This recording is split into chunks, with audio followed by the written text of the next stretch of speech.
Welcome to the Sports Scouting Report podcast with Lee Brecheen. 3, 2, 1, we're recording. Hi, everyone. You're listening to the Sports Scouting Report. I'm your host, Lee Brecheen. Hope everybody's having a wonderful Tuesday. I'm still trying to get back from Santa Claus weekend.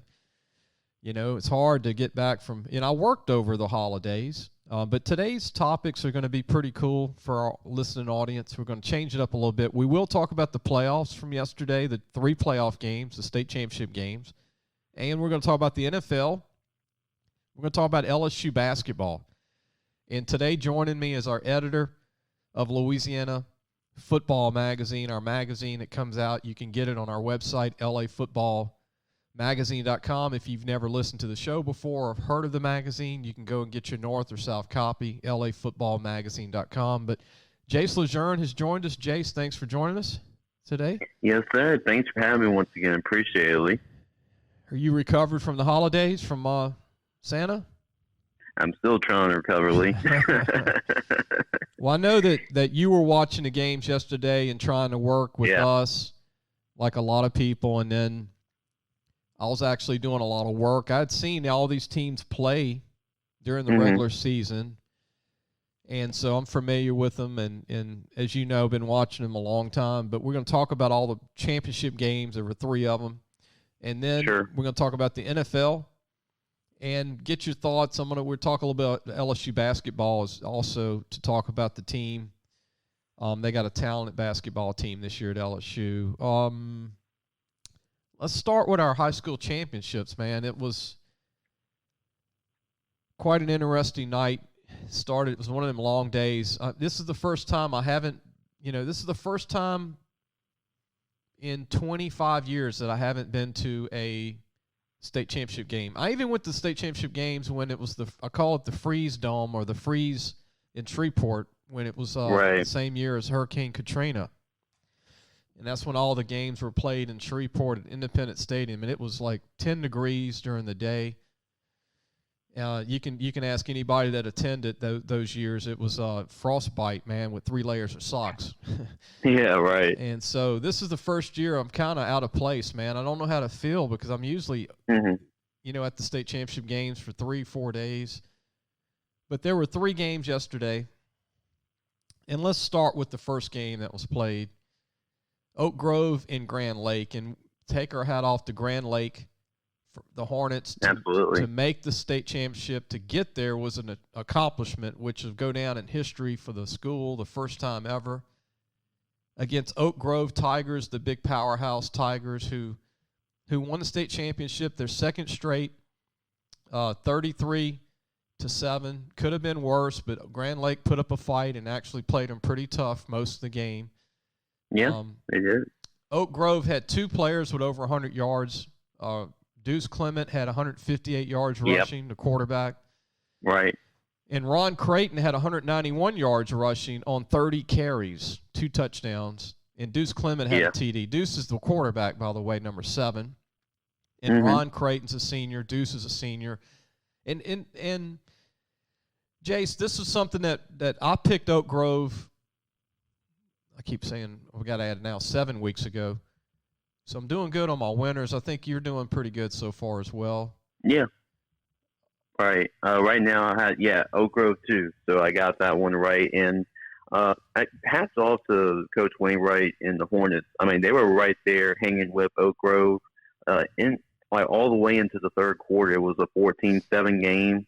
They did Grand Lake had a tough sweep, and Eli Fallon, who was the Barb transfer, he threw a touchdown pass and looked like Grand Lake was getting really pumped up and really getting in the game, 14-7. And it kind of felt like a ball game at that point. But at the ensuing kickoff right after that, Bud Holloway was a guy that you've been following a lot for Oak Grove. He returned the kickoff all the way back for a touchdown to make it 21-7. After that, Oak Grove ran away with it. But, hats off to the Grand Lake for keeping it a game when everybody was thinking that they had no chance in the ball game.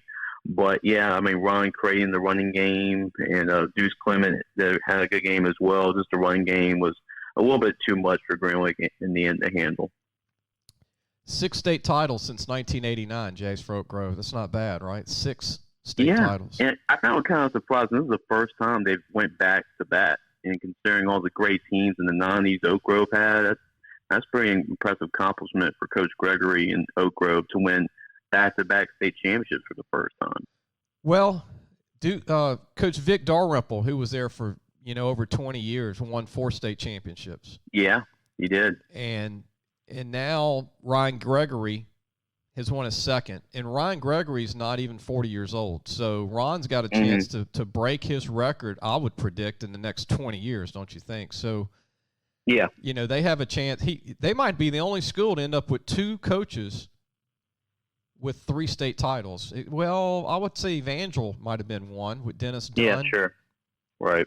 And possibly there was 2 coaches at Evangel. Well, West Monroe, it was just Coach Arledge. Well, Ed Carr came close. You had Coach Watney, I think, won 3. And then you have a coach, so Edna Carr is the only other school in the state, I think, with 2 coaches with each at least 3 state championships each. And the Carr is trying to do something tonight that only John Curtis has ever done, which is go for 5 straight state championships. So if they can get the win over Karen Crow later today, then that'll make it 5 straight for them, which only John Curtis has ever done. So it'll be an impressive accomplishment if they can pull it off. John Curtis is not in the state championship game. You mean?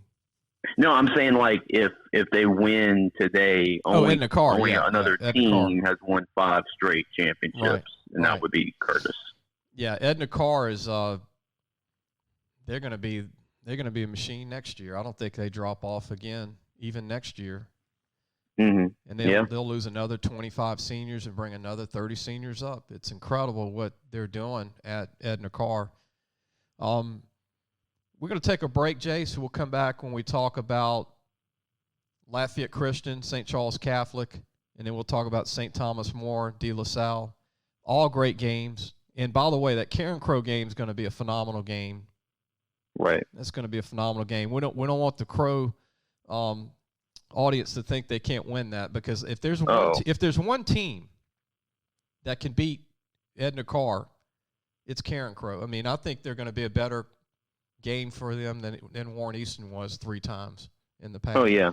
We're going to take a break. When we come back, you're listening to the Sports Scouting Report. Our guest is Jace LeJeune, our editor for Louisiana Football Magazine. I'm Lee Brecheen, your host. And later in the show, we're going to talk LSU basketball and also pro football. We'll talk about all our pro football teams. We'll be right back. Listen, whatever you're driving right now, Tommy Harvey wants it. Bring it in to Harvey Subaru, Lexus of Shreveport, Bossier City, or John Harvey Toyota. They're paying big bucks for all trades right now. They'll cut you a check right there. Tell them Lee sent you. Welcome back. You're listening to the Sports Scouting Report. I'm your host, Lee Brecheen. Our guest is Jace LeJeune, our editor for Louisiana Football Magazine. Jace, moving on to the second game from yesterday, Lafayette Christian. They won their 4th straight state championship. Yeah, they won their 4th straight. Yeah. And it's incredible. They're such a young program. This was a school 10 years ago that didn't even really exist in football. Mm-hmm. Yeah, you're right. This is a school that started with one small little building, just like, I guess, Evangel Christian was that way in the past, and John Curtis was that way. Mm-hmm. And, Ouachita Christian started out as a small school, and then they're going to compete for a state championship before this is over. And then you have Lafayette Christian winning 4 straight without Sage Ryan. Sage Ryan didn't even play. And I told you the other day, I said, if Sage Ryan doesn't play, you got to give your edge to St. Charles Catholic and Frank Monica. Well, all Lafayette Christian does is hold St. Charles to 131 yards, 133 yards total. Yeah. No Sage Ryan. Without Sage Ryan, it was a very impressive performance defensively, and the only touchdown that St. Charles Catholic was able to produce was on defense. And you're talking about Mandel Eugene being such a huge playmaker. Well, he scored on a pick 6 for their only touchdown. But Lafayette Christian's defense was just phenomenal. They were flying all over the football. They weren't giving pretty much St. Charles Catholic really nothing on the ground, on the rushing game, and they know that that's what they like to do. They like to run the football with their quarterback McNair, but they weren't really giving him too much to run. So it's just incredible that LCA Lafayette Christian was able to do that defensively without their best player in Sage Ryan, and they were able to get enough offensively. They scored 10 points in the first 2 minutes, and then didn't even need to score the rest of the game. So it really shows you how dominant that defense was, and was the reason why Lafayette Christian was able to win a 4th straight title. Well, what's amazing about Lafayette Christian, Jace, is that they didn't return anybody with any rushing attempts once Sage Ryan got hurt for this year from last year. Mm-hmm. They're starting 4-year running back signed with Northwestern State last year. Right. Logan Gabriel. Yep. And so between Gabriel and Sage Ryan, they go on the state title game with no experience, nothing. Mm-hmm. Right. And pull this out. I mean, it's incredible. And they're young. They're a young team. Mm-hmm. I mean, they lose 3 really good seniors, but that's really nothing in the whole ball of wax for those guys. Yeah, right. And it shows you the talent that's coming up, because there are a lot of new faces that were playing in that game because of the inexperience, because of the injuries, of course, to Sage, and they all stepped up. There were some new guys that really were starting to play for the first time in that game. So it shows you just how talented the defense is. And when you can shut down the first game of the year, Lafayette Christian held Acadiana, of all teams, at 5A.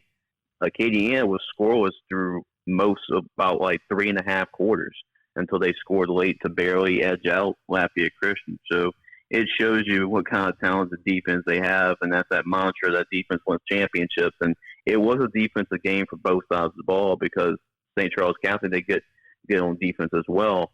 But they hit on a 80-yard touchdown pass, Lafayette Christian, the very first play of the game, and there was no scoring after that. So it shows you how that defense adjusted throughout the rest of the game. But that was the difference in the game, a 10-0 run early on, and that was enough to hold them off.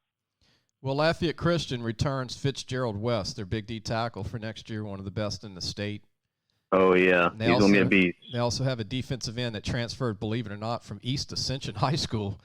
Yeah. That Mason kid who's 6'4", 250, he comes back as a sophomore or junior. He was the MVP of the ball game. He was pretty much getting to McNair all night. But just a little tidbit for listeners, he played at East Ascension High School his freshman year in 2019. A lot of people don't know that. That's crazy.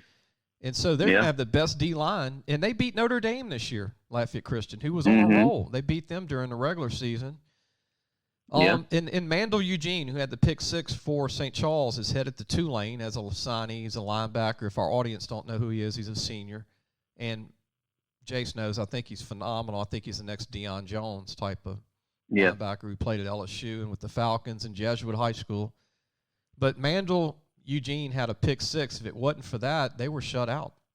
So, yeah. I know. As much as they were struggling on offense for St. Charles Catholic, I was kind of surprised they weren't trying to put Mandel on offense, knowing that they needed a spark. And, he was the guy that he showed what he can do with the ball in his hands on the pick 6. He made 3 or 4 guys miss and just ran outside the sidelines and just outran everybody to the end zone. So it shows you what he can do with the ball in his hands too. So I know his position's on be a linebacker in college, but in that game, knowing that they weren't really moving the ball, I was surprised they weren't trying to get their best players the ball on offense.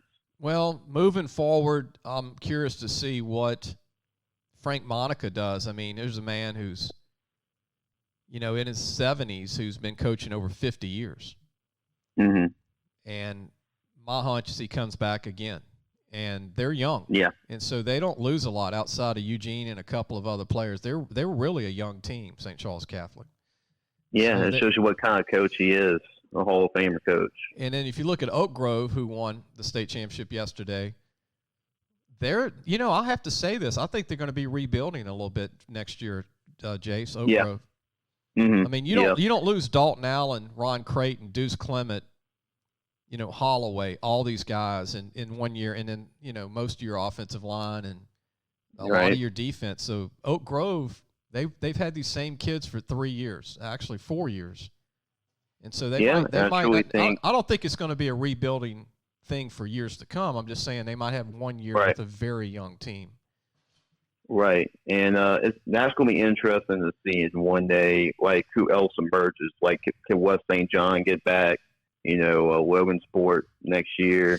Grand Lake looks like they're building something special down there in Lake Charles. So it's going to be – I'm curious to see what the rest of the field will look like against Oak Grove next year. Well, it's a good point. I think Logansport will be the team to beat, I think, next year on the public side in 1A, and they're loaded with senior talent outside of Barnes, who signed with ULL, who's phenomenal. Mm-hmm. They've got everybody back next year at Logansport. We're going to take a break.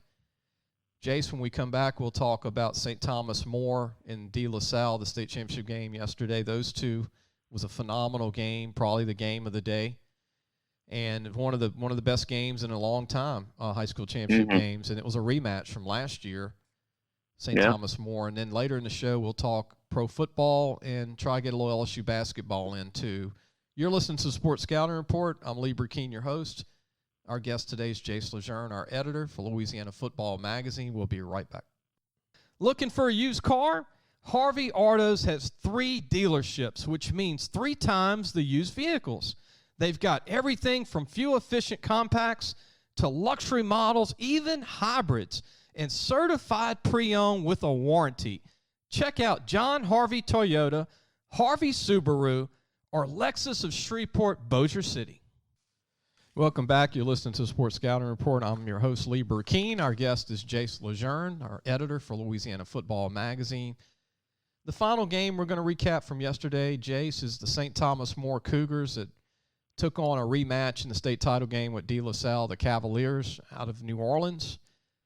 You know, last year it was a blowout. St. Thomas More won by, 5 touchdowns last year. This year, it wasn't even close. This year it was a phenomenal game, 35-28. St. Thomas More wins their second state championship in a row. First ever year, Jace, this is a stat a lot of people might not know. First ever year St. Thomas More has went undefeated in football during the season, for the whole season. Yeah, that's crazy because you consider all of the great regular season teams Coach Hightower has had at St. Thomas More. I know they just started winning state championships the last probably 6 years. They won about 3 of them. But before that, they were always a team that went to the semis, went to the quarters, and had a lot of great regular season success. So that is a surprise to me to hear that. Walker Howard threw for 381 yards. The young quarterback, he was 18 of 26, had 4 touchdowns. Jack Besh had a shoot. This is the whole season for some receivers. He had 232 yards receiving. Mm-hmm. 2 yards from a state record game. His stats for the last 2 years is sick. I mean, I think it's a shame. It shows you how a lot of these recruiting sites are off when it comes to recruits. I've been promoting this kid big time for 2 years. Yeah.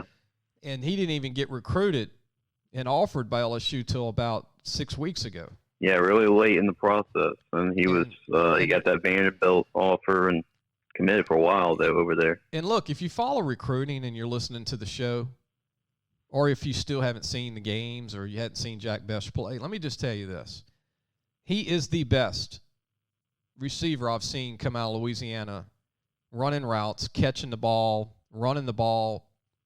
Strong receiver, determined. He's got the whole package, and he's 6'2", 215 pounds. Yeah, he's big. And people look at him, and a lot of people get too dialed in on these recruiting sites where he's ranked or not ranked, and they go, okay, that's what he is. Well, no, they're wrong on this. They're completely wrong. This guy should have been a 5-star. He should have been. I mean, if the 5-star is really what it's supposed to be, this guy's definitely the best. Mm-hmm. Oh, yeah, I 100% agree with you there. And he was just getting some traction now. Like, for the longest time, he was like according to the websites, he was like a 3-star. And now they just put him to a 4-star, which I think is ridiculous. Yeah, it is ridiculous. And that tells you how off these guys are evaluating, and it goes about the camps. If there's no camps, they get stuck in the mud. Like, oh, who do we talk about? Well, go to games. Go watch these kids play or be able to evaluate. But Right. Jack Best was a 4-star last year. Yeah, it was. You know, he had, 91 catches last year in he had 91 ball? catches last year. And this is not in Class 1A or 2A. No offense to small classifications. I'm just saying he went up against phenomenal DBs every week, and he was probably about 200 pounds last year. So he's put on a little bit of weight, and it's good weight. And I'm going to tell you what, if Max Johnson keeps developing like he showed this year for LSU, can you imagine Max Johnson and Jack Best? Yeah, imagine that receiving core. You'll have him. You'll have Keyshawn Butte. Coy Moore. You'll have Coy Moore. Jerry Jenkins. Jerry Jenkins. And if they can somehow Deion Smith from Mississippi. Back. Deion Smith. Yeah, Deion Smith. Yeah, so there are a lot of weapons in Baton Rouge. And, with Walker also being an LSU verbal commit, if he – sticks to course and signs with LSU, that might be an exciting duo to see in college too. And we'll see at St. Thomas More and see at LSU. Walker will sign with LSU. His dad, Jamie, played at LSU, Jamie Howard, and he's going to play for LSU. But he hadn't even scratched the surface yet. Yeah, right. I mean, this is his first year playing varsity football. And I saw him play in spring. Before the season started, before he even took a snap, and I went, oh, my goodness. I looked at somebody in the stands. I was at the spring game, and I said, this was last year when he was a sophomore. I said, man, this guy, he's got some stuff that you just don't see a lot. I mean, you see it with Arch Manning. You see it with him. You see it with Eli Holstein at Zachary. Sure. I mean, you got a quarterback at Woodlawn and Baton Rouge who's pretty good. He's a sophomore. I mean, there's a lot of quarterbacks coming up. You got the kid Chris at, Masson Prep that people are going to see in the state championship game. He's special. Yeah, right. LSU can't take him on. Yeah, you can't. You better be careful who you choose because there's going to be other ones that you're going to miss out that are just going to be just as good. So you better make sure you make the right pick at your quarterback. That's because true. this is a state full of them. And look, give credit to De La Salle with, 28 points, a touchdown away from beating STM. And Montrell Johnson had 4 touchdowns. When he wants to be, he could be as good as he wants to be. He's that kind of running back.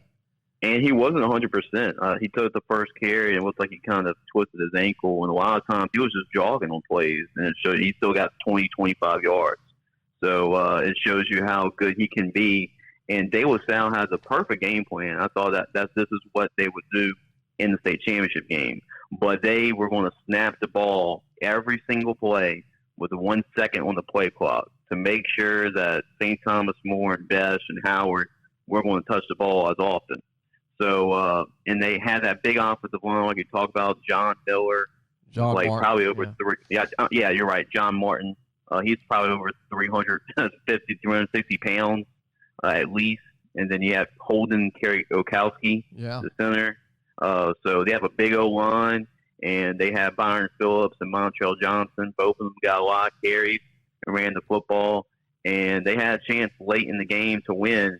But the St. Thomas More's defense held when they needed to. But that was an exciting game. You had St. Thomas More scoring about 2 or 3 plays, and then you had the other side with De La Salle.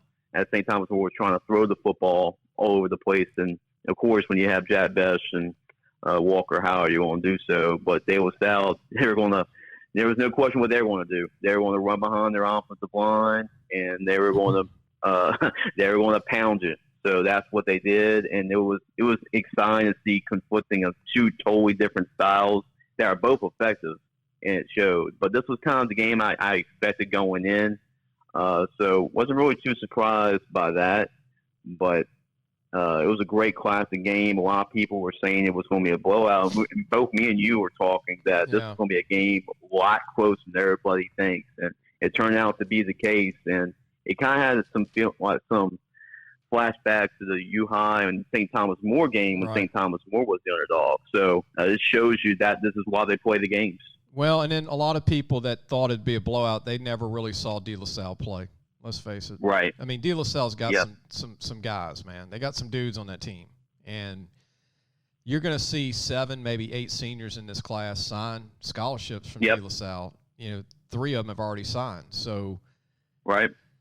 Unfortunately, they're going to be rebuilding, Jace. De La Salle is going to be rebuilding next year. And on the other hand, St. Thomas More, they're going to be semi-rebuilding. You know, losing Jack Besh is like losing your whole offense almost. And now Walker Howard is going to be, what's the world going to be like, not only with losing him, but his top 4 receivers graduate. Yeah. Car Arsenault, Car Domain. Yeah, I mean, they're all graduating, and they're running backs. So what do you know, Walker's going to be the guy coming back. It's just going to show you how good can he be with a whole new set of young receivers.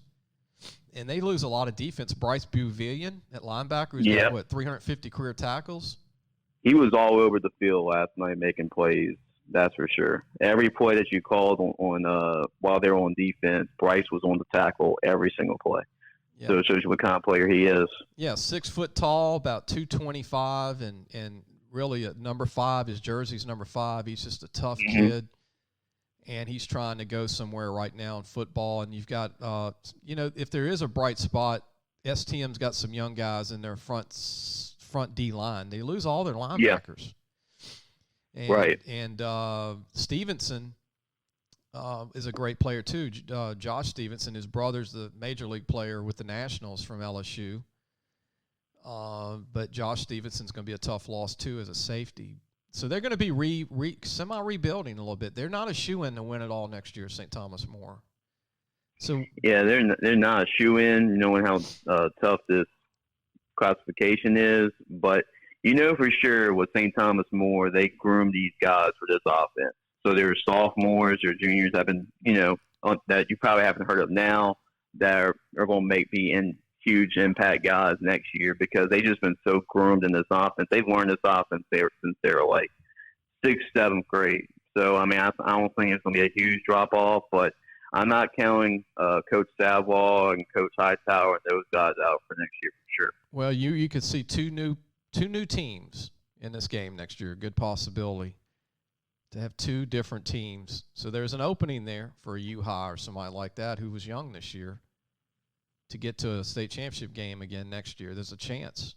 We're going to take a break. When we come back, Jace, let's talk some NFL. And look, let's just do this. There's no rhyme or reason for this next segment. We're just going to bounce off the walls on NFL. We're just going to go random, just NFL talk, Louisiana, LSU stuff. You throw out what you want to talk about. I'll throw out what I want, and we'll just let the listeners enjoy it. And then at the end, we'll do LSU basketball. What do you think?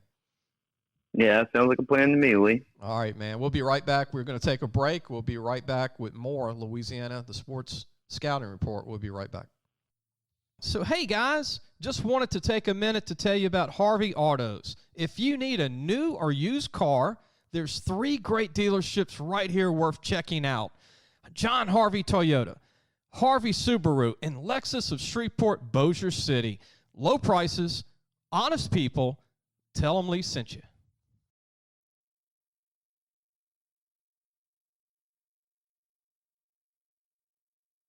Welcome back. You listen to the Sports Scouting Report. Before we talk about the NFL and some Louisiana natives in the NFL and how players are doing from LSU and some of the other schools, I want to go ahead and give a plug to our sponsor, John Harvey Toyota. So, hey, guys, just wanted to take a minute to tell you about Harvey Autos. If you need a new or used car, there's 3 great dealerships right here worth checking out. John Harvey Toyota, Harvey Subaru, and Lexus of Shreveport, Bossier City. Low prices, honest people. Tell them Lee sent you, and they are honest people, big-time people at John Harvey Toyota, Harvey Subaru, big-time. They support the high schools, Jace. They support this show, and we're thankful for them being a part of this show today. And we're going to talk NFL. And, Jace, I don't want to really – this is going to be kind of like me on Ritalin on this segment. We're just going to bounce off the walls with, NFL talk. There's no rhyme or reason, just stuff. My first thing that comes to mind is what a job Jarrett Sneed's done from Menden High School at Kansas City Chiefs as a DB. Yeah, he has. From Louisiana Tech. A DB that LSU did not recruit because I was personally trying to get him an LSU scholarship, but they didn't bite on it when he was a senior at Menden. But he goes to Tech. He becomes a 4-year starter. Mm-hmm. He's a draft pick rookie for the Chiefs. He's now with Tyrann Mathieu. Speaking of phenomenal seasons from LSU, he's having his best season, Jace. He's got 5 interceptions.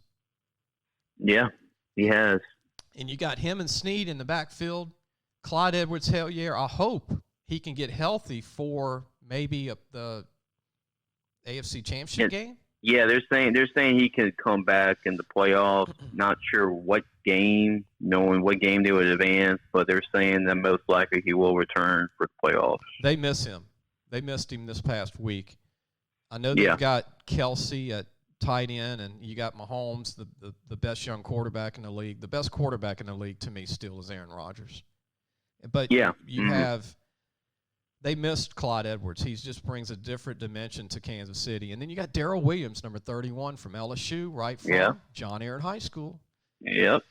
And it's a whole team of LSU, Louisiana guys with the Chiefs. Man, the Chiefs love Louisiana, Jace. Yeah, they're smart. Right. Saints, do you hear Saints? Yeah, right. Speaking of the Saints, I hated to see Quan Alexander tear his Achilles tendon. Yeah, that was a tough blow. That was a tough blow for the Saints defense. That's when they just got him. That could cost the Saints a Super Bowl appearance. I do think he made them complete on defense. Mm-hmm. Yeah. And they just can't go pick up a free agent and say, hey, we got another Quan. I mean, he was just special. Right. But hated to see that. And then you look at the Oakland Raiders. I watched the Raiders the other day. Foster Moore. Now to the Las Vegas Raiders. Oh, okay. I'll give them the head with a 2x4.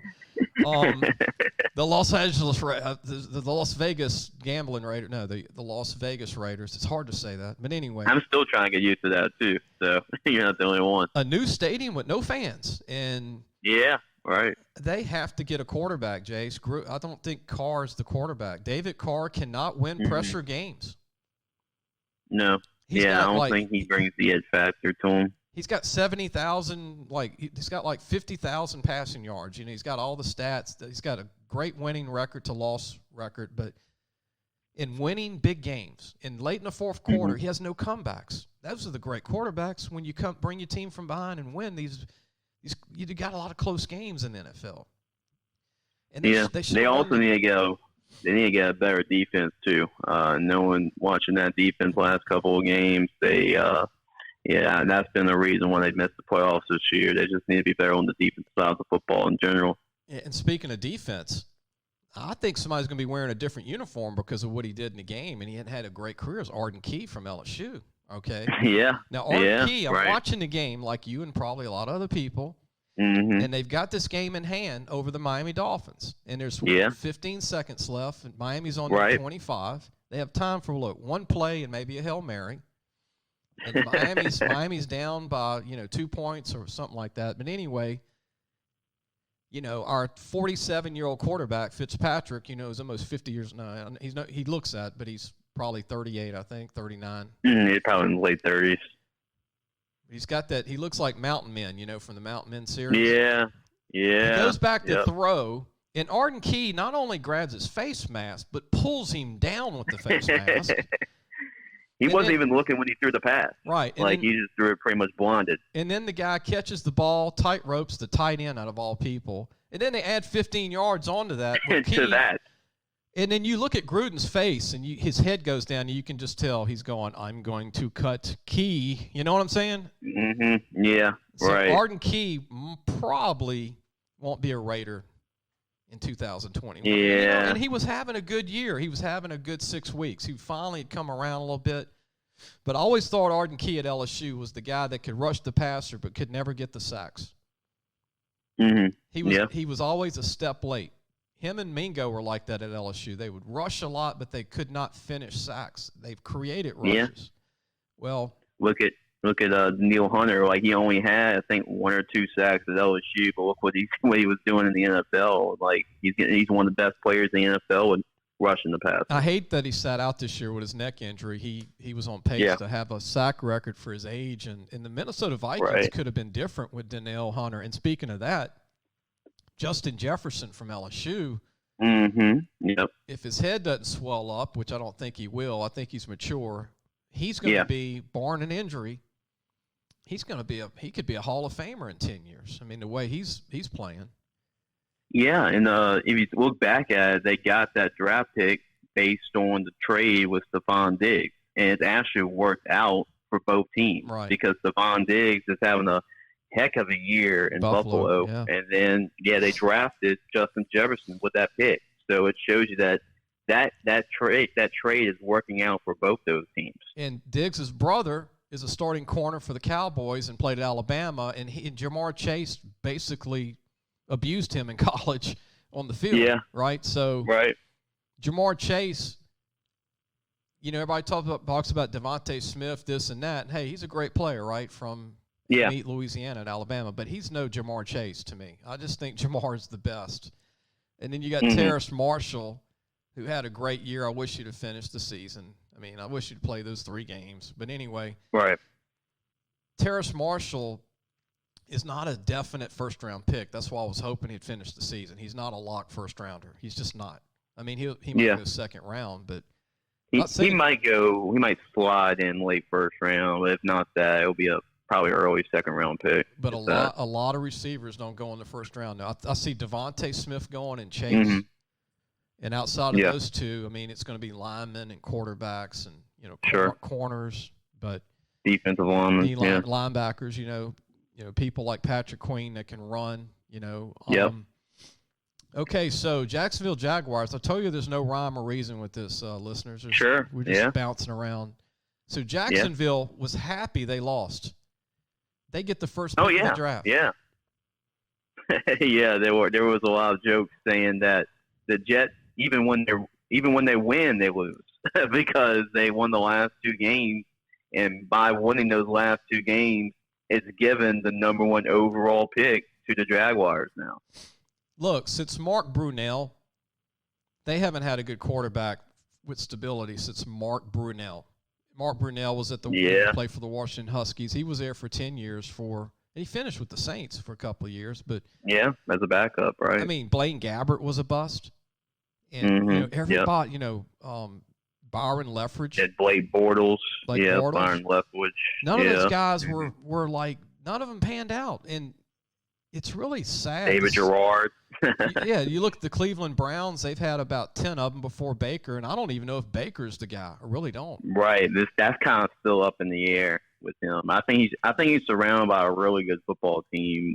So that does help.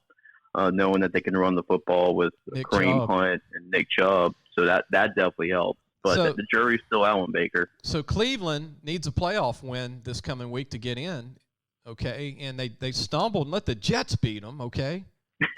Who's going to get the second pick of the draft probably. The New York Jets can't even beat their way out of a paper bag, and they let the Jets beat them. Unbelievable. So I don't know what – the Browns, if they don't make the playoffs, this is going to be – actually, Kovic cost the Browns probably the playoffs because all the receivers are out. And none of them could play.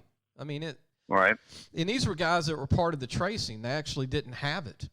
They were around people that had it. And Jarvis was upset. And I understand he was upset because he's like, man, I can't play. I didn't really have it. I was around people. But, man, we got to win this game. Why are the Jets trying to win a game, Jace? Get that second pick. That's what I don't know. They turn and they beat 2 pretty good teams. They beat the Rams that were going for trying to get in the playoffs, and then they beat the Browns that were trying to get in the playoffs. So I don't know why the Jets all of a sudden were trying to win, knowing that they had the number 1 overall pick in their pocket with 2 games left to play. So that means they're going to keep Sam Darnold. So Sam Darnold will be the quarterback because then they can't draft Lawrence. Lawrence is going to go first to the Jacksonville Jaguars. Yeah, they have to go somewhere else with their pick because if you're the only quarterback that they should take would have been Trevor Lawrence if they had the first overall pick, but now they have the number 2 pick. They're going to just have to build around Darnold and get the best players available and see what they can do when Darnold has some quality players around him. Speaking of the Rams, Jared Goff got hurt in that game that they lost, and I'm interested to see how hurt he is. If he's hurt, they got to win their final game to get to the playoffs, and if he's not playing, they're saying that he will miss the final game. They're not going to win it. So their backup is John Wofford, who hasn't played in an NFL game, and he's got to be the guy that hopefully gets them to the playoffs. So, all right, you know what I do? Tough game in Arizona. You know what I do? I'll call up the Dolphins and I say, we want the Mountain Man, Ryan Fitzpatrick. Fitzmagic. So Fitzmagic, I would sign Fitzmagic. Like let the Miami cut him, right? And then get him on the waiver wire and get Fitzpatrick in the Rams uniform, and they win the game. They'll win that final game and get in, and then he can be a hero. Yeah, but I think that the Cardinals I think they have some injuries with Kyler Murray. So he has a leg injury, and that's going to be a game going into the playoffs between the Rams and the Cardinals. And it looks like both teams' quarterbacks might not play because Kyler Murray is dealing with a leg injury. And speaking of the Cardinals, will Larry Fitzgerald finally retire? Probably. And then 2, Patrick Peterson's having quietly one of his best years in a long time, the DB from LSU. And Rashard Lawrence, Jace. Rashard Lawrence has got like 8 tackles the last 3 games. He was on injured reserve for about 6 weeks. Yep. He's doing good for their D-line. He's getting a lot of reps. But the Cardinals, Christian Kirk is really their top receiver right now from Texas A&M. He's actually getting more passes thrown his way than even Fitzgerald. But you also have Hopkins, too. Yeah, you got DeAndre Hopkins, who had a miracle Hail Mary catch 2 weeks ago. Yep. Speaking of injuries, Andrew Whitworth, they're talking about him coming back from an ACL injury 10 weeks ago. His progress is doing really good, I've heard. I don't see him retiring. I really don't. I think he'll play through 39. I think he'll play. It looks like he's got 4 or 5 years still left in him. He'll be a Hall of Famer first ballot, I think. Yeah, I agree. He has to be. Seattle has won the NFC West. The Seahawks, Russell Wilson, they look like a team of destiny, Jace. I was telling you the other day, my pick to the Super Bowl was the Chiefs and the Steelers. But I don't know if I'm so sure about Pittsburgh right now because they can't run the ball with Connor, and they have a lot of injuries to their defense. The Steelers do. And Rossenberger. That could be for the AFC Championship game because that would be on the AFC side with the Chiefs and the Steelers. Right. But I don't think. Yeah, I've got Pittsburgh. Who did I have? I had Pittsburgh and. You said New Orleans. I think I picked Pittsburgh and New Orleans, but both of my picks are going backwards. And Drew Brees, now he was out a month, and he was just rusty. I know people want him to be polished, and they start talking about how he's 40-something and all that. Look, when you miss a month of football, you need a couple of games to get back into it. So, yeah, right.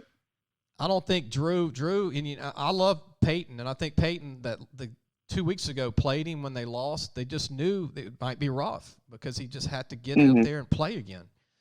He needs. To be honest with you, they were pretty pleased even with the loss because they know that they played with Brees, who was rusty. They didn't really have any receivers for him to throw besides Emmanuel Sanders, and all of that. You're playing the best team in the NFL most likely, and you only lose by 3 points. And if it wasn't for Anzalone, if he would recover in the end zone, they could have won the game. So I think they were pretty happy despite the loss. Well, they need Michael Thomas back badly. And if they would have had Michael Thomas for the Chiefs game, I think it would have been a little different. Right. But good news is looks like he's going to be returning to playoffs, and that's why they put him on IR to save him for the playoffs. But I think Seattle or Green Bay is going to be the NFC. I really do. I think the Saints are slipping right now. They've got injuries. Quan Alexander's not good for them. They've got other injuries on their O-line. But Green Bay they're the no-name team outside Aaron Rodgers. I mean, Green Bay's got a heck of a running game, a heck of an offensive line. And I don't think anybody can name a player on their defense, but they're just an awesome young defense. And, look at Buffalo in the AFC. Buffalo's a team. Buffalo's really coming on. Yeah, so Pittsburgh, I don't know if Pittsburgh can beat Buffalo in the playoffs or the Chiefs. I don't think so. Yeah, I think that's my AFC title game right now. I have the Bills playing the Chiefs, so that's what I have on that side right now. Rematch. And then you look at Green Bay. This might be, and considering how good Aaron Rodgers has been over his career, this might be the best he's ever played right now. With hardly any talent around him. Yeah, besides Devontae Adams, really the only receiver he throws to. And he makes Devontae look good because Devontae's not, Diggs. He's not Michael Thomas. But and you look at Tampa Bay Buccaneers, you can't forget about Tom Brady and what they're doing. They're in the playoffs for the first time in over 12 years. Yeah, it's been a while. I think since Gruden's been there. Name a team the Saints can beat in the playoffs. I don't think they can beat Green Bay, Seattle, and Tampa Bay's better. Well, they can beat whoever comes out of the NFC East. Right. And then Tennessee Titans, they still need to win to get in. The Colts need to still win to get in. I'm really pulling for Phillip Rivers, who's pushing 40 to get in with the Colts, his new team. They look good against Pittsburgh. The Colts are good. Yeah, and they beat Green Bay. So there were some moments where the Colts look like a wild card to really win it, but they're going to need some help. They're going to have to win this week, and I think the three teams ahead of them, they'll involve the Browns, the Ravens, and I'm trying to think what the other team was that's also trying. Oh, yeah, the Titans. Yeah. So they need one of those three teams to lose, and then they need to win. So not impossible, but we'll see. Here's the craziest conference in America right now, the NFC East. Washington, Dallas, Giants, and Eagles. Nobody has better than a 6-9 record. That's horrible. Yep. And yeah, technically, Washington, Dallas, are still in it to get to the playoffs. That is, I don't know if I've ever seen a 6-9 team make the playoffs. No, I think the last time it's happened, and it happened against the Saints, was when the Seahawks won the NFC West, and they went at 7-9, and that was the Marshawn Lynch run against the Saints, and that's when they beat the Saints with a 7-9 team. I'm not a Dallas fan at all. Never been a Dallas fan, and I don't think Dallas can beat Green Bay or Seattle. I really don't. I don't think Green Bay. I don't think Dallas can beat any of these NFC teams. Heck, they'd have trouble beating the Bears if the Bears got in. Who's technically, it's crazy that Mitch Trubisky's now the starter again, and he won a game last week to keep him in it. This is a crazy year for the NFL. It's 2020. Dolphins, Tua, they need a win to get in this coming week, and that's the Dolphins. Yep, right. The Dolphins with Fitzpatrick and Tua. Hey, the older guy, the young guy. When the young guy can't do it, they bring in Fitzmagic, as you call him. Yep. And then the Browns. And the Ravens are fighting for that other spot in the AFC North. And if the Browns don't make it, I think if I'm a Browns fan, I'll probably have to retire. I feel so sorry for Browns fans. I'm pulling for them again in the playoffs because that's a franchise that's been suffering for such a long time. So I am pulling for them. But if you're the rest of if you're like the Chiefs or the Bills or the Steelers, any of those teams, you're pulling that Baltimore does not get in because I think they're probably the scariest team that's trying to find a spot in the playoffs right now. And think of this future, Jason, NFL. In the AFC West, the Chiefs are probably going to be good for at least another 8 years with Mahomes. Yeah, another whole decade, it seems. Like Tom Brady with the Patriots and the AFC. Well, here's that kind of deal. Here's the bad news. Gruden and his $80 million contract or whatever it is with the Raiders, he's never going to defeat those guys. And Gruden, he's 7-8. They're out of the playoffs. He can't go 7-8 next year. Yeah, and then you also have to, now we won't have to deal with Mahomes twice a year, but it was like Justin Herbert's going to turn into a pretty good NFL quarterback too. So the future's bright over there. He's going to have to deal with those two quarterbacks 4 times a year. In Denver, I love the young quarterback from Missouri. I don't think he's somebody to give up on yet. He's a young, talented quarterback. Sometimes it takes a couple of years to get your feet on the ground and become a good quarterback. And then in the AFC North, the Steelers, after this year, might be, Roethlisberger. I don't know if he'll be playing past this year. And the Ravens. Yeah, he's reporting that he'll play next year, think he but needs to retire. You never know. Yeah, I think so too. And then the Bengals with Joe Burrow, like to see him get healthy. And I don't know. I don't think the Bengals are ready to beat the Ravens and the Steelers to win the conference, and not at least for another year. So They definitely got their guys. That's the right step forward in the right direction. When you have a quarterback to build around, and you can try to build the pieces around him after that. And watching the Patriots on TV the last 3 weeks, just watching Belichick's face is incredible. He's like, you can see his face like, oh my goodness, we're bad. I don't think I would ever see the day, because it seems like the whole last 20 years it's been the Patriots dominating. So it's definitely strange to see, but hey, this is 2022. So yeah, I've never seen a New England team losing a game 31-9 early in the third quarter, and then the other team puts in their backup, the Bills. They put in Matt Barkley, speaking of an old name from USC. Right, USC quarterback. I don't know if Belichick wants to I wonder if he'll stick around or not. I mean, he's, I don't know, pushing 70 or over 70. I don't know. I mean, why even keep coaching if you've won 6 Super Bowls and try to rebuild? I don't know. I don't know if he – and then the owners, I guess he gets – if anybody gets a pass to lose for a couple of years, it would be one of the Hall of Fame coaches of greatest of all time. Yeah.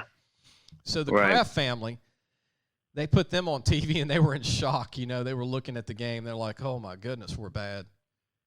And Cam Newton, I don't think Cam will be there next year. I don't think – he's not even on their contract, so I don't think he'll be back next year, in my opinion.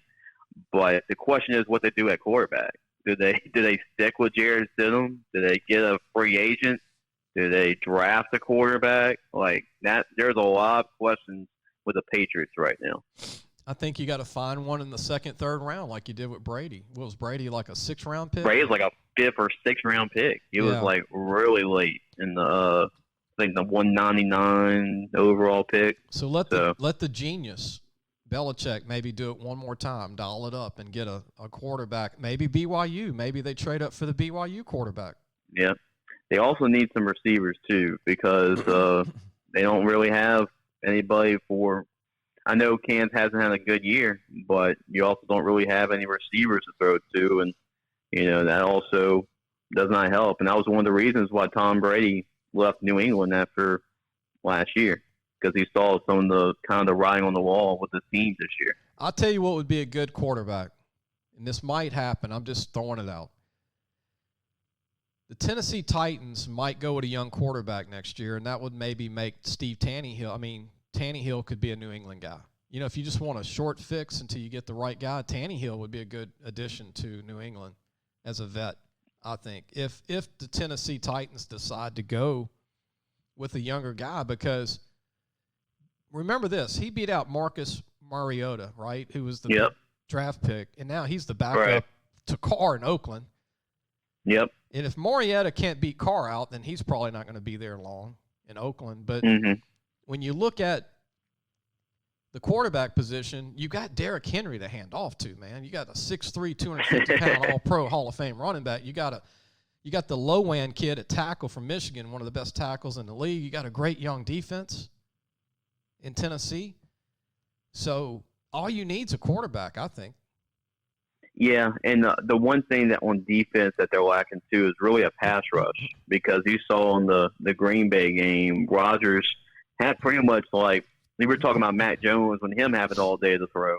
I mean, Aaron Rodgers, you give him like 30 seconds in the pocket. I mean, he's going to torch you. So that's been kind of the biggest thing. They signed Clowney, but it seems like with him being hurt, kind of really hurts them with their pass rush too. Well, so that's the biggest thing for them right now. Maybe J.J. Watt will want out of Houston. Maybe they can pick up J.J. Watt. That would be a good idea, maybe. Yeah, if you want to go to a winning team right now. And then, you know, Christian Fulton had a good year from LSU. He just stayed hurt. He didn't play the other night. He missed the last 3 games, I think. But Fulton showed a lot of promise at corner for him this year. And they have the old safety, Fakari, from the Saints. To believe. Yeah, right. You know, something with Saints safeties, they just stick around forever. Like Harper played a long time, and then you have Jenkins right now. That's on the Saints. And then now Kenny Vaccaro from Texas is still with the Titans, and he's still okay. He's still not a dominant safety, but It's going to be interesting to see what happens in the league, and it's really crazy now. The 49ers are already rebuilding, it seems, after a 2-year run, and the Falcons are not. They're going to be rebuilding. It's interesting. Hey, Matt Ryan could be available for New England. Mm-hmm. I don't know if Matt Ryan will stay in Atlanta anymore, and he's got some time left on his career, I think. Well, there's also a quarterback in Philadelphia that's not happy right now too, so he might go somewhere else, and who knows if what New England does with Carson Wentz. I'm not a fan of Wentz being a big time quarterback in the league. I don't think it's working out. And fair to say, they had a lot of receivers hurt. They didn't have the best receivers this year. Deshaun Jackson just came back. Jeffrey's been hurt. I think Foreman, he just got back. I mean, their best receiver is a former college quarterback from Houston. So I mean, right. I don't think Wentz has all the, but I just don't see the future of being, a phenomenal quarterback starter in the league. And look, Dwayne Haskins was cut from Washington. They need a quarterback again. Right. And who knows what New Orleans does in the future? Like, do they say when Breeze is done, do they give Jameis Winston that chance to be the starter, or do they give Taysom that chance? If they give Taysom that chance, Jameis can go, somewhere else. Well, what about Teddy Bridgewater in Carolina? I don't know if they stick with him. They had a bad year. Yeah, I don't know if he's like the bridge quarterback for them until they get a guy, or I don't know what Carolina thinks of Teddy Bridgewater. And if Phillip Rivers retires, he could retire. He's almost 40. The Colts need a quarterback, probably, to at least get ready. Yep, and I can tell you another name. What is Detroit going to do with Matthew Stafford? So how long does he have with him? Now, he would be a guy for New England. Yeah. Because he's got it. He just doesn't have the talent around him in Detroit. Right. And the thing about the NFL, if you're not a winning team, the free agents don't want to sign with these losing teams, a lot of them that want Super Bowl rings. So they don't get a lot of great free agents. Mm-hmm. Right. Let's go ahead and take a break, Jace. When we come back, and I told everybody it'd be off the wall NFL stuff, no rhyme or reason. Yeah. Just bounce off the wall, but hope people enjoyed it. We'll be back. We're gonna talk about LSU basketball. Not long, but just kind of go over. I'm gonna give my 2 cents. Sure. I've watched them in 4 or 5 games this year and talk about what I think could give them trouble going into SEC play. Tonight they play Texas A&M, the LSU basketball team. We'll be right back. You're listening to the Sports Scouting Report. I'm Lee Brecheen. Our guest is Jace LeJeune, our editor. We'll be right back. Parents, are you looking for advice on getting your high school athlete recruited by the right college? Lee Brecheen is your answer. Lee has been doing it for over 30 years. He knows the ropes, and more importantly, he knows the people. Lee offers turnkey service from evaluation, creating highlight tapes in the correct format, and complete guidelines for effective communication with the schools. No matter the sport, girl or boy, no matter what grade your child is in, let Lee Brecheen help match your child to the right college fit. Go to our website, lafootballmagazine.com, and get connected today. Welcome back. You're listening to the Sports Scouting Report. I'm your host, Lee Brecheen. Our guest today is Jace LeJeune, our editor for Louisiana Football Magazine. This segment's going to be about LSU basketball. We're not going to go super long, Jace, but I'm impressed with the team. But when conference play starts, which is tonight with Texas A&M, you're going to find out how good they are under the basket, not having a dominant rebounder, not having a dominant defense. Yep. They worry me, this LSU team, about being able to stop any power forward under the basket.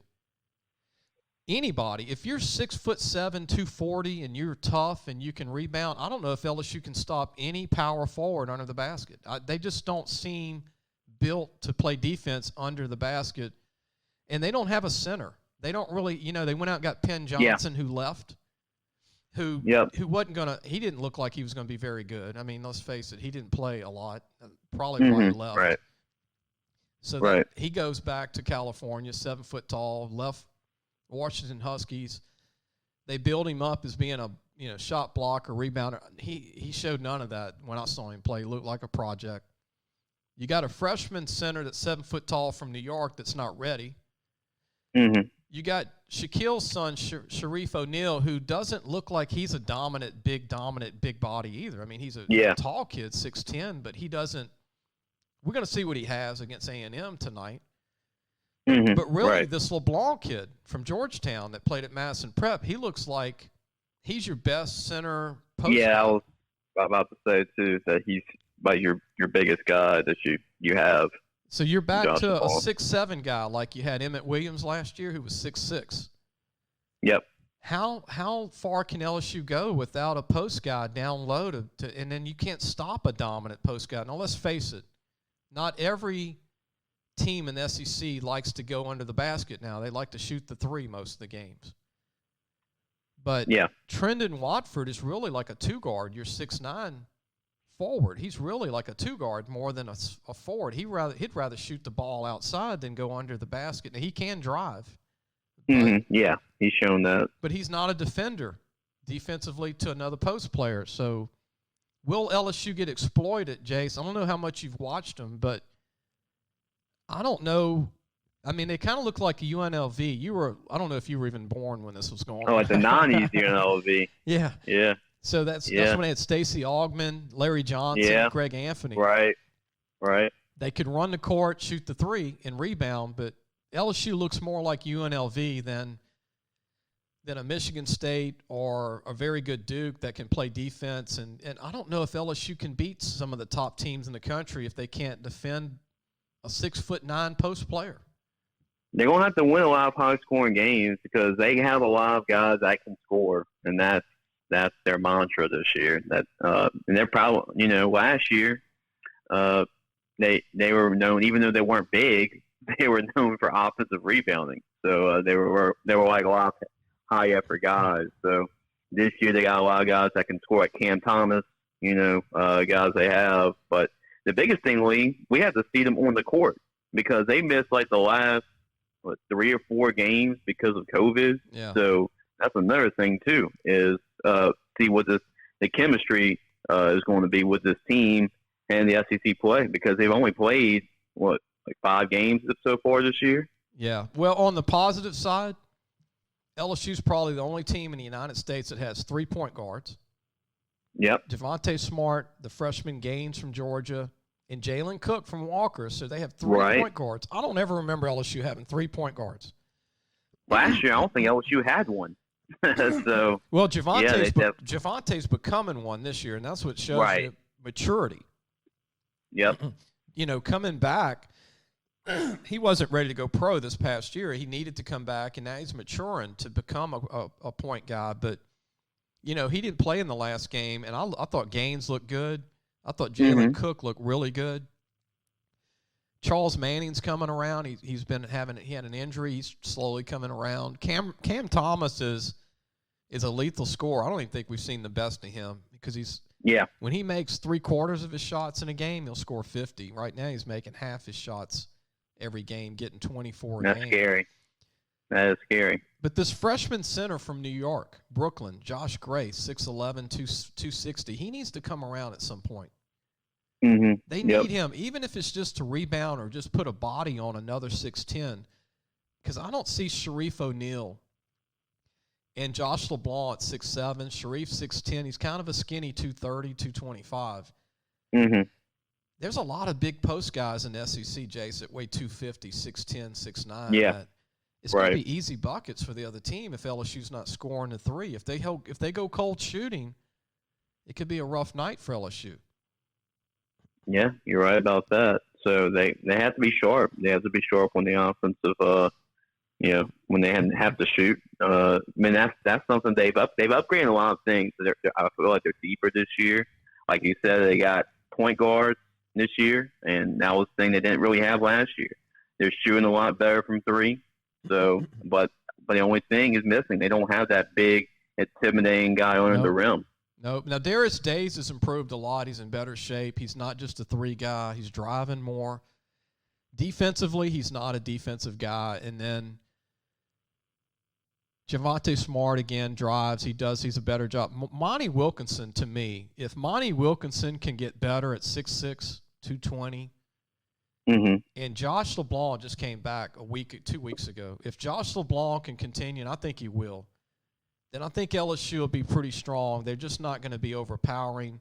When you play a Big Ten team that's got 4, 6, 10 guys rotating that all can post down low, and they milk the clock and play keep away, and they don't let you run the court. Yeah. It's going to be hard for LSU to, unless Monty Wilkinson and Josh LeBlanc become dominant small forwards. Then, but yeah, their depth. They're right now they're 10 deep. Yeah. They could end up being 11 deep if Josh Gray can give them some minutes at center from New York. You hope one of these big guys would pan out. Penn Johnson didn't pan out and left. Right. But I don't know. I think they're going to have to score 80 points a game to win games. Yeah. Right. But the good news is, if you're an LSU fan, was last year was considered like a rebuilding year. You know, they were only 7, 8 deep last year, and they were still like one of the top seeds in the SEC tournament. So, knowing they got more guys, more depth, and more versatile guys that can score, this is a very dangerous LSU team. But if they can get that guy, let's just say, you know, one of the big guys like Josh Gray or something like that develops and becomes that guy, then yeah, LSU has a chance to play in the season. The one thing I think LSU has going for them is I don't think anybody can guard Trendon Watford offensively in the league. Yeah. Mm-hmm. He's having a great start of the year so far. He's really more like 6'8" than 6'9", but he's 250, and he moves like he's 180 pounds. Yeah, he's smooth. Yep. And he can drive to the basket this year, and you just can't stop him. He looks like a Grant Hill type of guy. Not quite as good three-point shooting yet, but a guy that can just – right. a 6'8" guy that you just can't stop. He's got moves, and he's going to keep LSU in every game as long as he stays healthy. And then you got Smart. Jalen Cook I love his defense, and you can tell he played football at Walker High School. Man, he's a tenacious defensive guy for LSU. They need that. And Eric Gaines, when he starts eating a couple of hamburgers and gets to about 180, he's going to be a heck of a yeah, right. He's about 165, maybe 160, 6'2". But I love his defensive effort, and I love how he can push the ball down the court. So it's going to be a good team. I think they could win 23 games. Yeah. And that would be if they can get 23, or if they can get 32 games in total to win 23. But if not, they could win. It might be one of those years in basketball, just like football. If you win 20, but you only play, 30 games or 29 games, it's like 23 wins. That's another good point. Like, how many games are they actually going to play too? So that the NCAA, when they evaluate who goes March Madness or what seedings and everything, I'm sure that will be a factor. Like we were talking about Ohio State only playing 6 games and like where they would be ranked. So.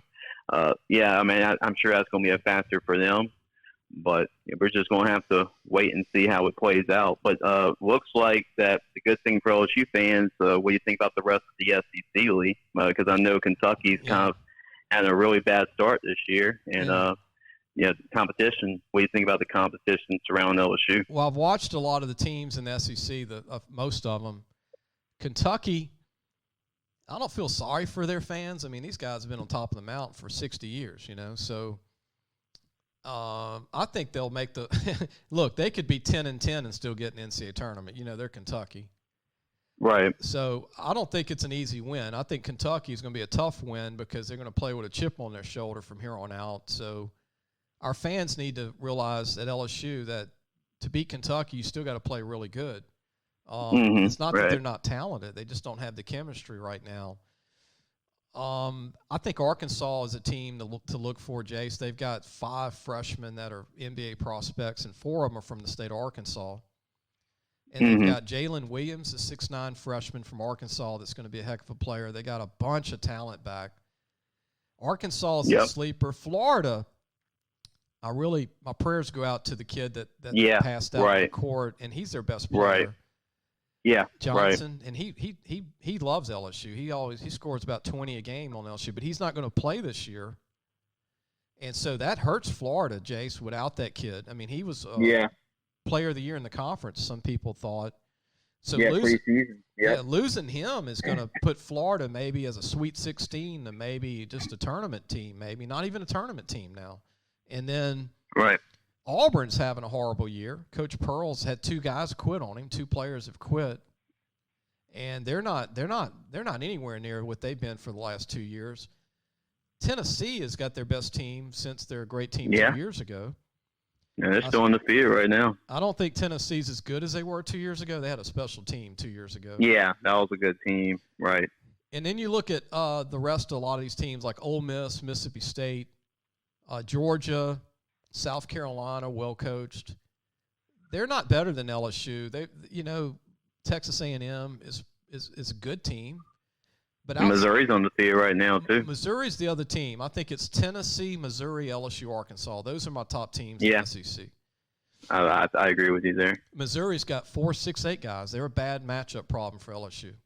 And those 4 6'8s, they all look like Trenton Watfords. Now, they don't handle the ball dribbling like him, but down low, they're money. And Missouri had all their juniors come back. And so I think it's going to be tough for Kentucky to beat those programs like Arkansas, Tennessee, Missouri, LSU. Now, Auburn could end up turning it around. And Alabama's got a lot of talent, but Coach Oates had 2 guys get hurt for the year, so that kind of set him back. He had a couple of guys go pro. But I think LSU could win the conference. Now, Missouri's going to be the one that can end up – they're the favorite, I think. And Arkansas, I mean, how will LSU play against Arkansas? In Arkansas, they've had their number, but I don't know. Arkansas is pretty talented this year. You got to watch them play. They've got some good players, and they remind me of LSU. Arkansas, they've got a bench of 10 players, and all 10 can play. And I don't think the SEC gets the recognition they deserve for the top 25. I think the Big East and the ACC and the Big Ten and the West Coast. Yeah, of course.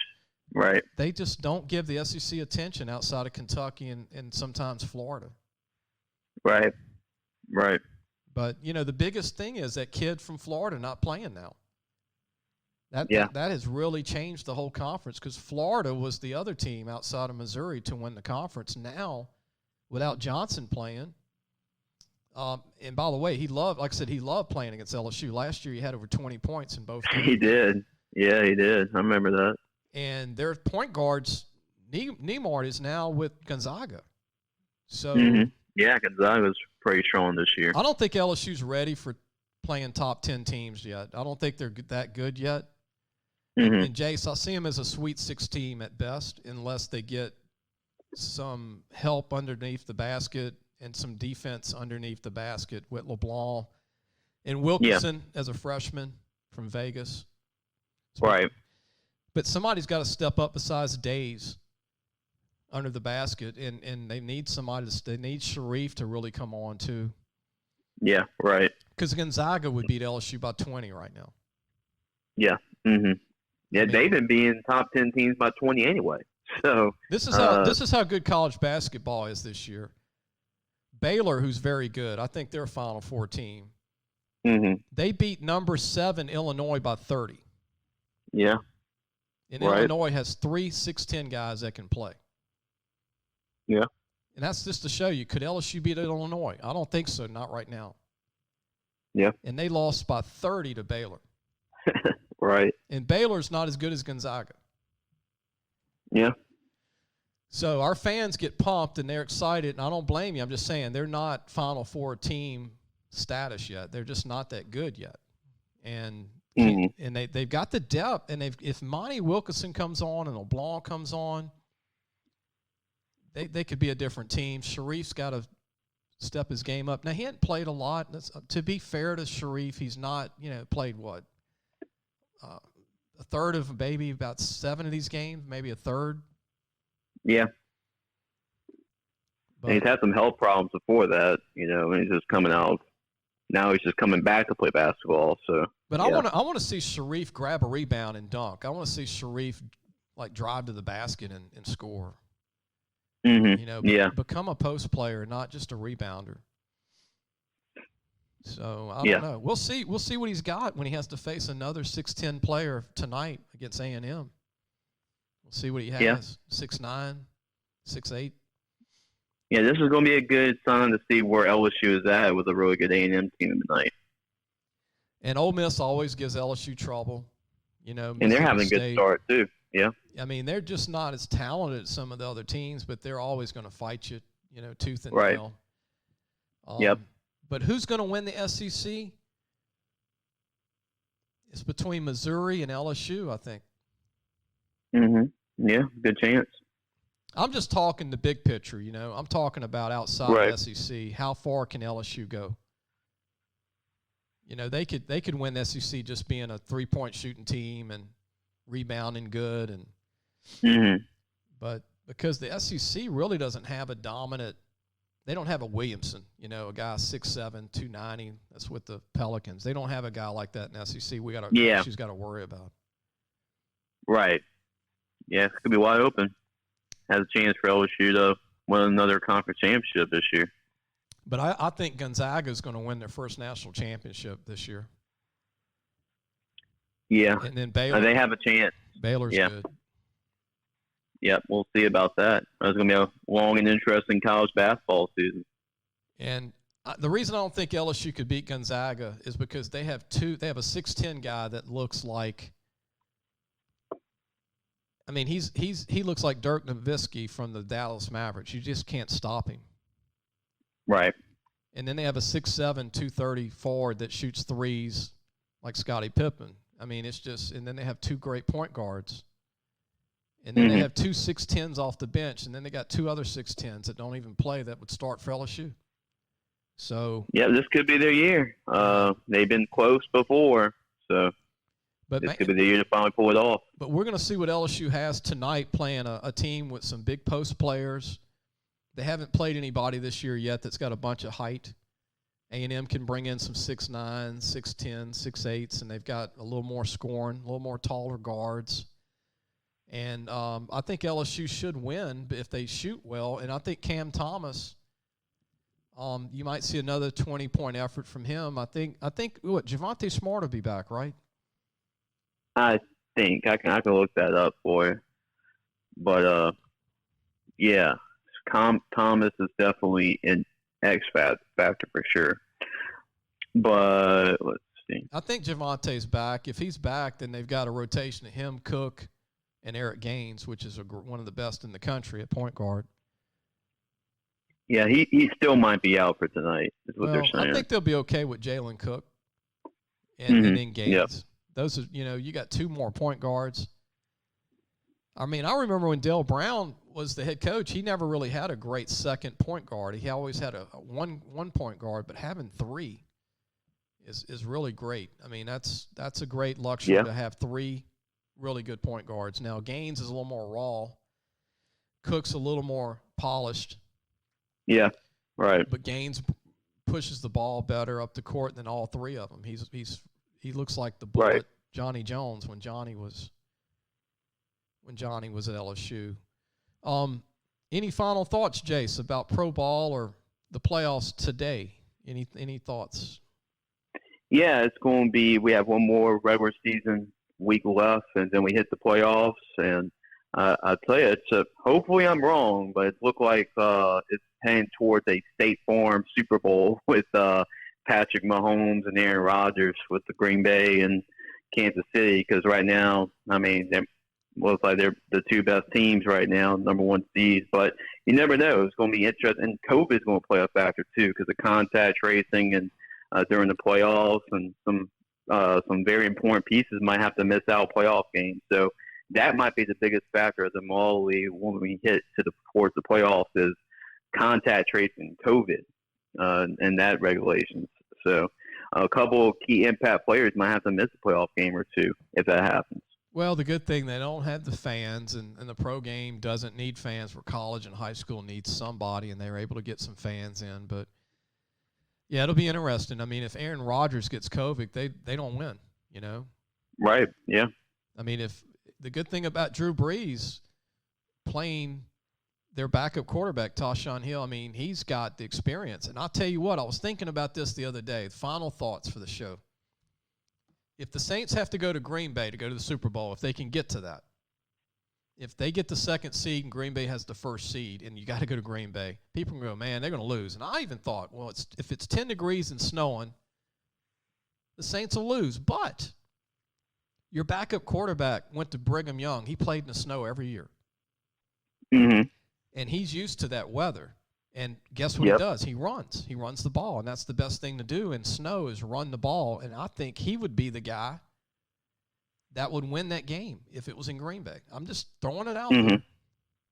Yeah. Because Drew Brees can't run, okay? He's not a runner. And no. And in the snow, he's not very good in cold weather. He's just not. Mm-hmm. Right. But can you imagine if they get to that, if they can get to the NFC Championship, and if they got to go to Green Bay, and it's 10 degrees and there's 2 inches of snow like you saw the other night with Tennessee and the Packers, you just run the ball with Tyson Hill, and he's phenomenal running it. And I think that would be his game.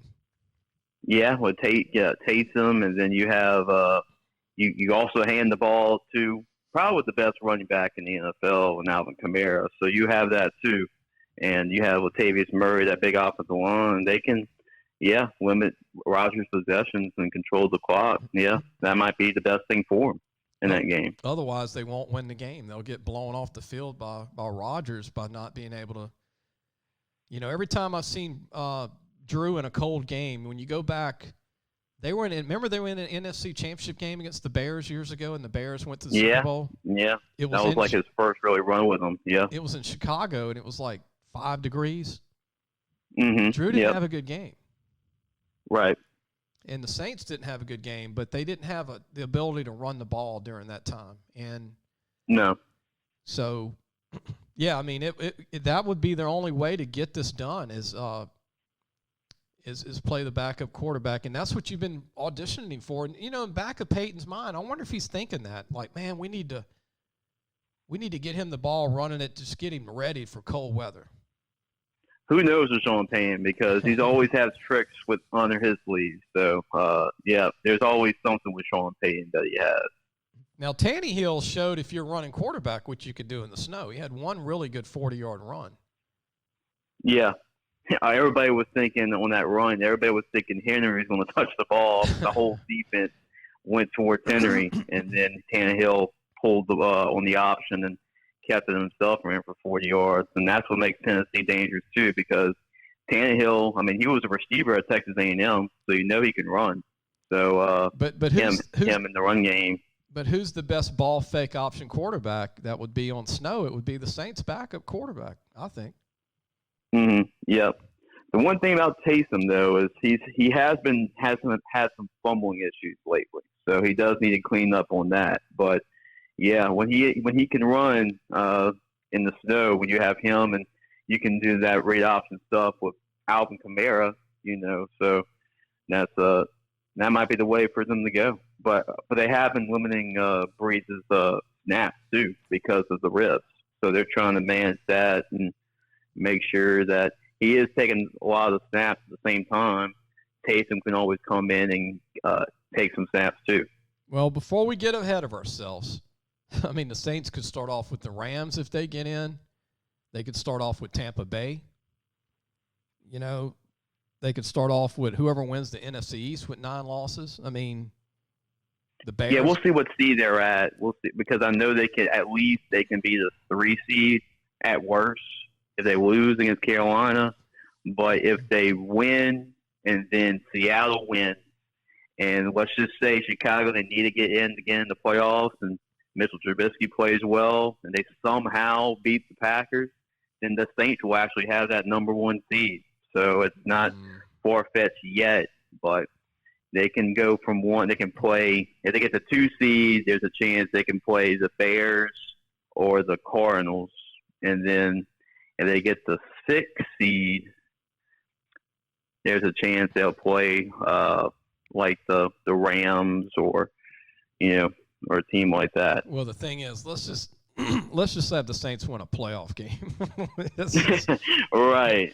Because they've had some bad luck in the playoffs last couple. None of these are given. They're all good teams, and I don't want the Saints to play Tampa Bay to start off. I do not want to play Tampa Bay to start off. No. Played them for a third time. Yeah, it's really tough to beat a team 3 times. Let Green Bay play Tampa Bay. Maybe there's the upset, right? Yeah. Yep. Maybe Tampa Bay. But then they upset Green Bay, you still won't probably have to play them. Tampa Bay, if you win your playoff game. So Tampa Bay's the team I'm worried about. I think they're the wild card in this. I think they're finding their stride. Devin White's dominating. He's got 8 sacks this year and over 100 tackles. And you've got their offense is just on fire right now. And Gronk is looking good at tight end again. And I mean, they're just their offense is phenomenal. Even Fournette's starting to show some of his ability again. He's starting to get in a groove with them running the ball a little bit. So yeah, you have Mike Evans to throw the ball to, Godwin throws the ball to, and then Antonio Brown. You have Antonio Brown on the team too. So they are a scary team once they get in. And you have Tom Brady, the greatest playoff quarterback of all time. So yeah, I mean they're always going to be a factor when you have him in the game. Let the Packers start off against them. Let somebody, or Seattle, let one of them play Tampa Bay. At least the Saints aren't playing Minnesota.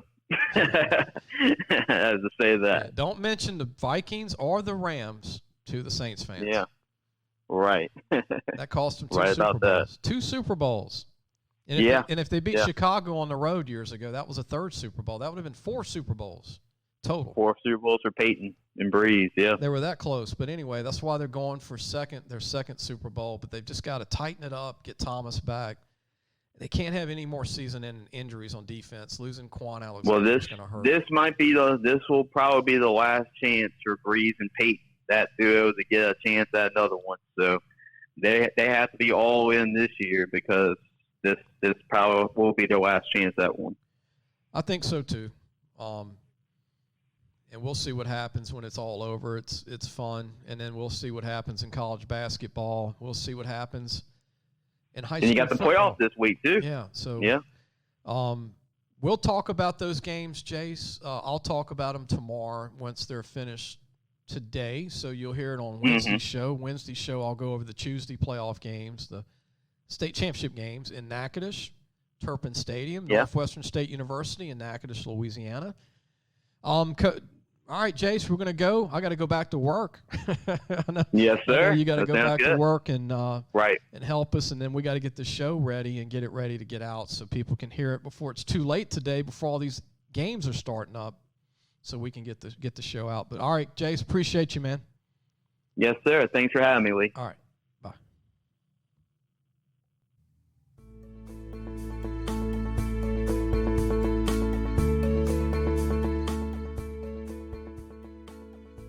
Thanks for listening to the Sports Scouting Report podcast with Lee Brecheen.